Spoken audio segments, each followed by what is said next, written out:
On this episode of AV Week, the viability of esports in the AV industry. What are the 5 stages of grief when it comes to chip shortages and art in the AV world? All that and more. Next on AV Week. The network for the AV industry. What are you listening to? This is AV. This is AVNation. This is AVNation. This is AV Week, episode 571, recorded Friday, July 29th, 2022. Art and AV. Support for AVNation is brought to you by Peerless AV, driving technology through innovation. This is AV Week, your weekly wrap-up of audio, visual, news, and information. My name is Tim Albright. I am your host. With us to discuss the news and information we have gathered this week, this isn't the farthest away everybody's been, but it's really close. First and foremost, the farthest east from me, Neil Flooster, our friend over in the UK from Crestron Electronics. Welcome, sir. Hey, Tim. How you doing? I am well, brother. Second up is a young lady I met just a couple weeks ago, our friends over at USC, Adeline Tatum. Welcome, ma'am. Thank you, sir. Thank you for having me. Blessings. Absolutely. And last but not least, another Midwesterner. He's from Maryland, but he's in the Midwest now. Dave Pedigo from RLX. Welcome, sir. Thank you for having me. Absolutely. And Dave is over in Indianapolis land. So technically, I guess you're still Midwest. I mean, you're Eastern time zone. So I know we are the furthest on the Eastern time zone, though. So come June 24th, it's still light at 10:30 at night, which, as a cranky old man, that doesn't make me happy. Well, this is why they need to get rid of daylight savings time. I agree with that for sure. I'll start that argument right there off the top. So anyhow, let's get it. Actually, an article from our friends over at AV Magazine. Supply chain shortages cause, quote unquote, the 5 stages of grief in clients. He's not wrong. So there was this is actually right up of our friends over at the AV Super Friends podcast, talking about it from Guy Campos writes it up. But in the podcast is you've got these 5 different stages of grief. According to the article, the denial phase can be difficult to judge, according to Justin Rexing of Western Kentucky University. In this phase, he'd experienced writing emails that might say a project will take an outlandishly long time, such as a year, and they write back, okay, almost like as if they're ignoring it. Dave, we're going to start with you on this, and I'll give context to everybody here so we can understand where everybody's living. Dave's a manufacturer, right? RLX makes soundproofing material. Certainly his customers are AVI SPL and Varix and AVI Systems and certainly CTI. What are you hearing, and did these folks leave out any of the stages of grief? Oh, I mean, I think they left out the biggest stage, which is constant stress and ulcers. So it's painful. As a manufacturer of a non-electronics component, I would say that the supply chain part of it it's not hitting us as much as labor shortage is.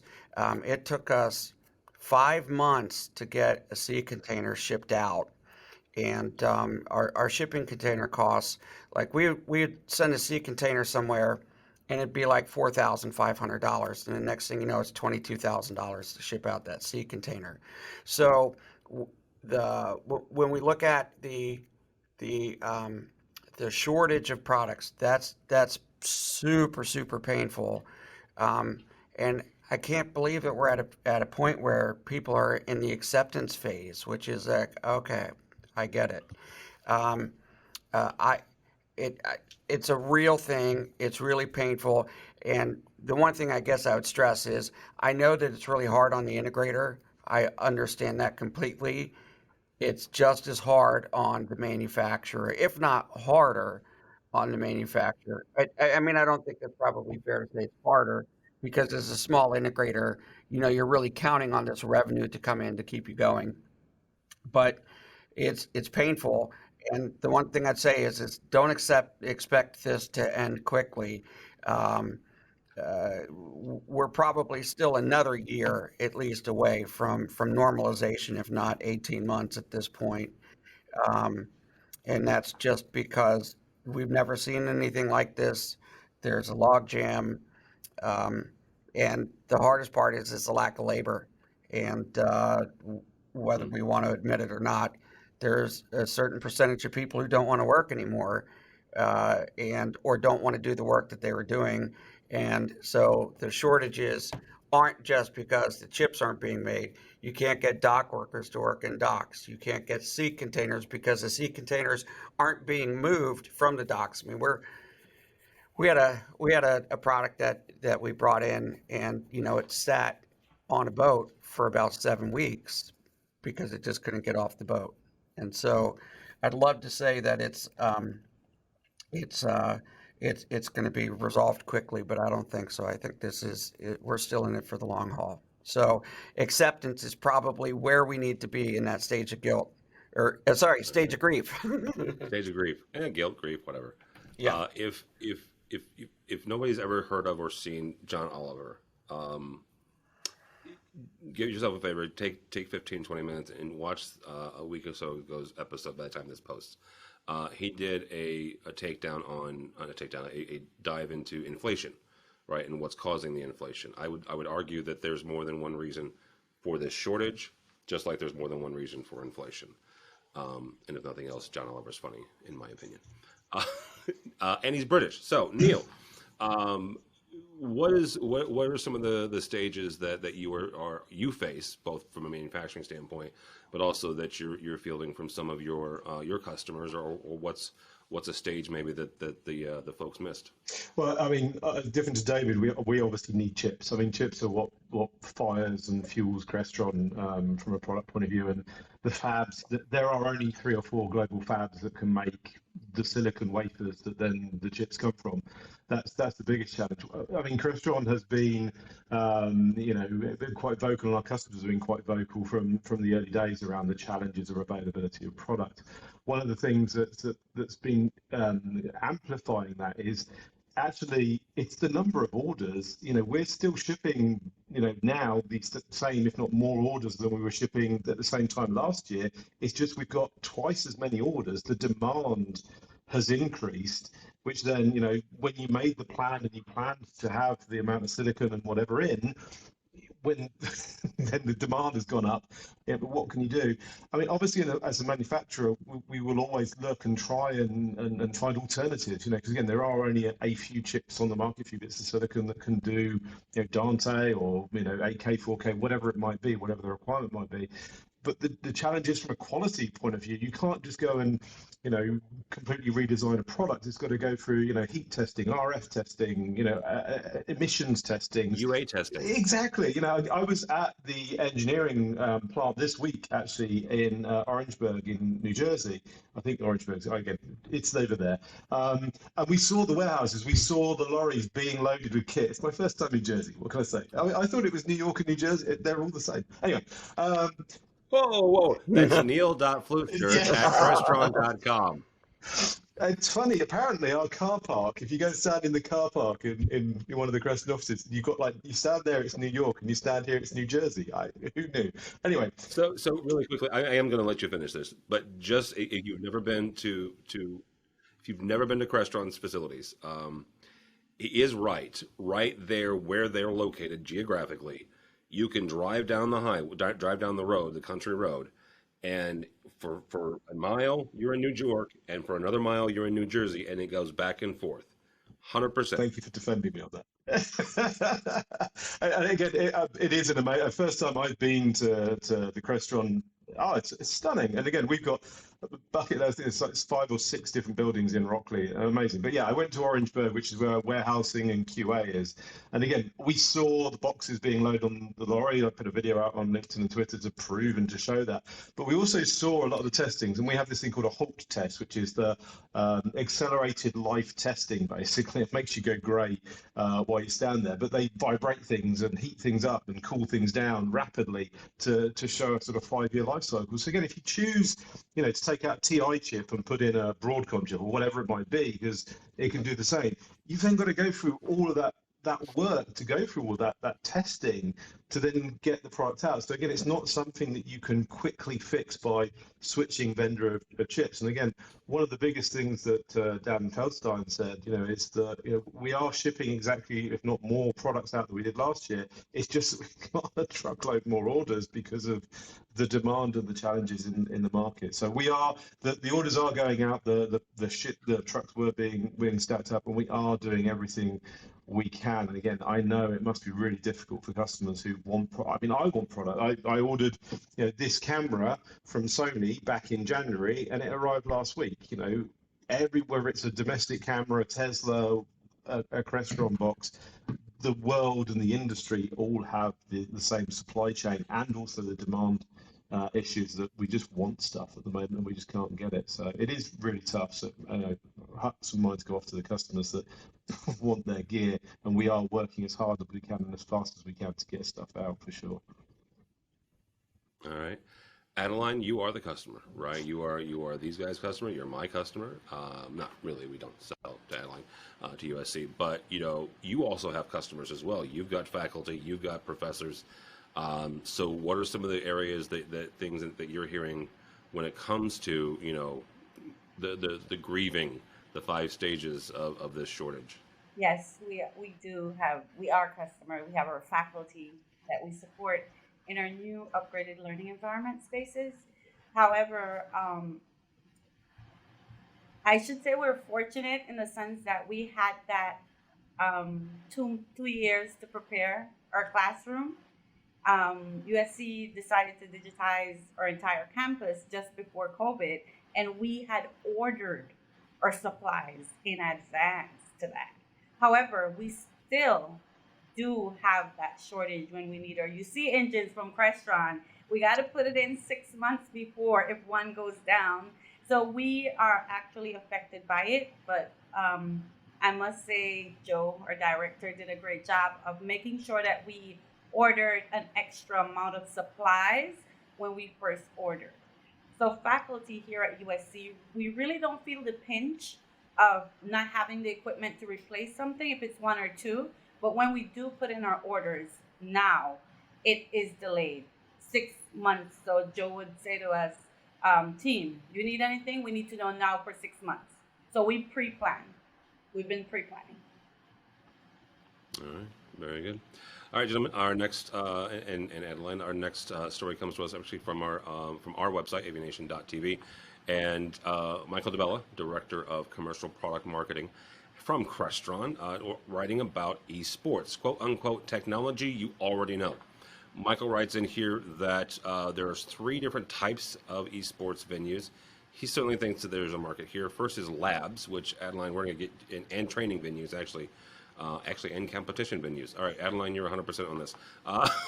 They've got a great space. I'm going to let her talk about it because it's not my space. But Michael talks about the 3 different types of spaces for esports. He says certainly there is a market here. Neil, I'm going to start with you on this. Is this a market?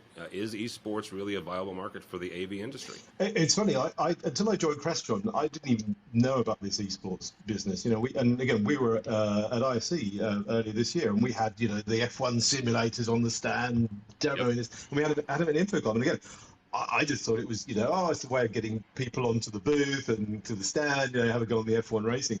But as I've kind of dug into this and delved into it, it's interesting that there is certainly a demand for this. The gaming industry is huge, and again, there's different aspects of this. One is obviously the ability to play and to sport over distance. And again, what we were demonstrating wasn't just the case of bringing people onto the booth. It's the fact that we can send in real time the 4K content at super high refresh rates at super low latency to be able to play esports over distance, over an IP network, over a gig network. But also, there's a whole bunch of from the developing side. If you think about the next PlayStation or Xbox, being able to get those development units, they are hundreds of thousands of dollars for the PlayStation 12 or the Xbox 14 or whatever the new one's going to be, and being able to share that between the developers to be able to then develop and test these games and get that, again, high refresh, high resolution content across the network is huge. And again, it's going to be 4K, it's going to be 8K, it's going to be, you know, the surround sound, Dolby Atmos, and all of those great things that these devices need, and need to be able to deliver that over a network, display it on a display, and then obviously be able to output it from an audio point of view. So I definitely think from an AV standpoint, there's a piece of this for every manufacturer and part of the industry. All right, Adeline, as I said, you guys have a space there at USC. It is absolutely impressive. When it comes to esports, it is not just for esports that during the day you've actually got to do work on it, but at night there's a switch and there's actually a broadcast desk, which I found fascinating. So you can go there. Adeline and I could sit by each other and do play-by-play of the esports. They've got a direct view LED wall that it's really slick. So Adeline, silly question for you guys at USC. What is the viability of esports in AV? Thank you, Tim. So eSport eSport Lab is going to be our new addition to our ITS learning environment spaces and our digitizing labs. It's not officially open as yet, so I won't speak too much to it, but it's coming. Sharp did a great job of putting in our LED light wall, this past week. It's beautiful. So I'll leave you with that about the esports. So you look out for it. Or other rooms. Yes, we have a podcast studio, podcast and TikTok studio that's coming. In that venue, I am hoping, and it's a part of the plan, to actually start up a faculty podcast. So I will be reaching out to you, Tim, and Taylor and Neil, to get some help, some advice on how to go about, making sure that our faculty's voices are heard. This is what we're doing these spaces for our students and our faculty voices here at USC to be heard and to know that we care about them, and the AV industry is here to support them. Mr. Pedigo, you'll have the last word on this. Where does esports belong? It belongs with us for sure. I mean, come on, buddy. It's the wave of the future. I mean, if you look at Twitch as an example, you're getting, some of these guys and gals are getting tens of millions, if not hundreds of millions of views. Like, I did not realize when I was younger that it could be lucrative to be a nerd playing games. So it's absolutely incredible. And, if you look at, like, the NBA has an esports league, and, football, all of those, whether it's first-person shooter games, whatever, it's massive. Its potential is massive. If you, in my office, we have a bunch of gamers who work in our office, and it's just incredible how much gaming is important to them. I think we're as a society moving away from needing big biceps to big thumbs. But besides that, no, high performance, especially venues. There's going to be venues where you have competitions, those kind of things. So I agree with you on Neil when you talk about, like, it's going to be Atmos, 8K, etc. The network constraints are going to be really, really high. So in these gaming venues where you're talking about, 10, 20, 30, 50 people playing at the same time, all of them requiring high bandwidth, low latency, it's going to require a lot of networking. So I'm really, really, really high on e-games. I think it's just we're right at the beginning of something huge. And before we hit this last story, it is I am of a certain age that I will always probably remember my father telling me that you'll never make any money playing video games, right? Get off that Nintendo system, because that's not really a career. I can't say that to my kid, right? Yeah, I mean, the amount of money some of these gamers are making, I don't understand. Why in God's earth are you watching someone play a video game instead of just playing the video game? My son, he just sits there watching people play Minecraft on Okay, YouTube. so it's the same reason you watch football every Sunday. You know what? If I play football these days, I'm going to wind up pulling a hammy. I am very, very, very not likely to wind up breaking my thumb. So, All right, last story here comes to us. Oh my lord! Comes to us from AV Network and our friends over at SCN. The Unreal Engine, which just takes another step into video games, takes guests to a different time, place, and world. It's a fascinating story here. Nightscape has a new venue that uses the real-time rendered Unreal Engine graphics, and if you're not familiar with Unreal, it's the back-end thing that powers a lot of video games today. They're using it to update and provide dynamic content and dynamic spaces. The article here is about Nashville, the 12th and Porter space. It is a state-of-the-art entertainment facility, and it's more than just projection mapping. They're changing the furniture, they're changing the walls, they're updating all these things.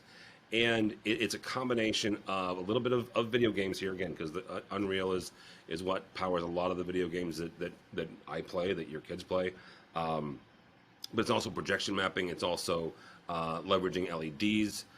So Adeline, really, before we kind of get out of here, and this one's more of a fun story, when you look at stuff like this and then you kind of walk around, Adeline's at USC, Southern California, so LA is there, Orange County, where else do we see AV kind of being used in a unique way, or in art, or in, just kind of outside the normal classroom, boardroom, live events arena? While just generally looking around here in LA, I've noticed that AV are being used in the malls, which was fascinating to me. When you walk in the mall, you see the signages, even on the driving on the freeways. We also see them like in the hospitals now. They're getting very famous in the different medical fields. Other than that, we must say in the big arenas where sport is one of the most popular places that AV is being utilized more, in my perspective. No. All right. Pedigo, same question. Where do you see it? Dave and I are huge hockey fans. One of my favorite places for AV is projection mapping on the ice. But where else do you see it? Oh, it's funny because like the image that they show on there made me think of Altered Carbon. I don't know if you watched Altered Carbon on Netflix, but they kind of changed it so you can really, it's almost anywhere that you're adjusting light, but I think it's really bars, restaurants, etc., that are going to really. You don't have to invest in as much changing of the decor. It doesn't have to be so difficult if you can switch from having to change out tiles or do those kind of things to having walls that can just be washed with light. So I think that truly, I know I said this before, that we're at the tip of the iceberg, but being able to use light, now it has to be usually somewhere where it doesn't impact daytime, but at nighttime, nightclubs, in even the homes, being able to transform your home into something completely different is fantastic. That image just blew my mind. And you and you saw the projection mapping in Amsterdam, where they're projection mapping on buildings as art pieces and those kind of things. So. And I agree with you that hockey is the best way for projection mapping. I just disagree with which hockey team you think is the best hockey team. So that's accurate. Yeah. So although you have one of my favorite players, so. Oh man, is he a stud? So I'll tell you what. I'll come down and watch a hockey game with you. In St. Louis. We'll do that. So anyways, large venues, small venues, anywhere, all you have to do is use light and it can instantly transform it. And I look at it this way, sorry, just for a second. I use TV and movie references a lot. Did any of you see the Seinfeld Two-Face episode, which is where Seinfeld dated a girl, but the way that her face looked in the light, she was either beautiful or horrifying looking. And it's a great episode because it's just how the light hits her face. And it's the same thing with surfaces and those kind of things, that just changing the light quickly can transform a space from dull and drab to amazing quickly. So I'm very optimistic on projection mapping. All right. Neil, you have the last word on this one. Where else do we see AV? It's interesting. I mean, with the Unreal Engine, I think the interesting piece at the moment that's certainly growing is this whole kind of augmented reality, virtual reality piece, especially with like Meta from Facebook. And it's going to be interesting to see what goes on in that space. And again, I can see this Unreal piece fitting into that.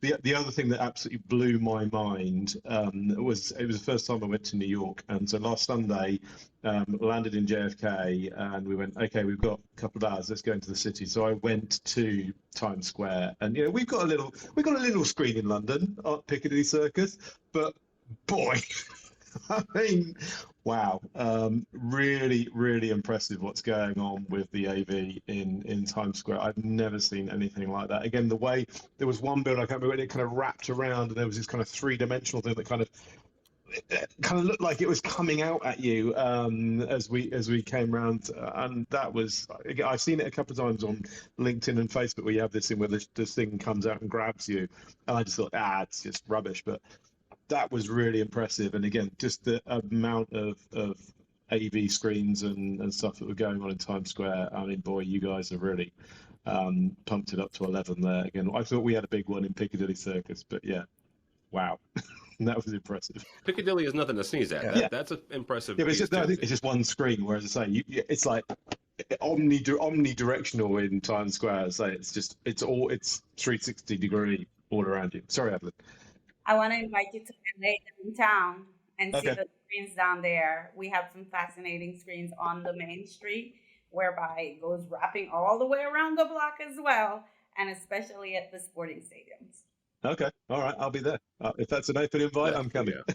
I'll bring your flex with me. Is that projection mapping, or is that just LED mostly I am displays? not 100%, but it looks like projection mapping. All right, very good.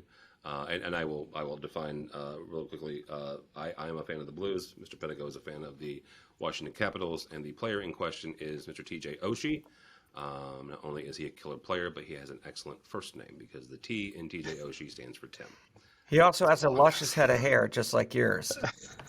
He does. He's like 20 years younger and 200 pounds lighter too. So, all right.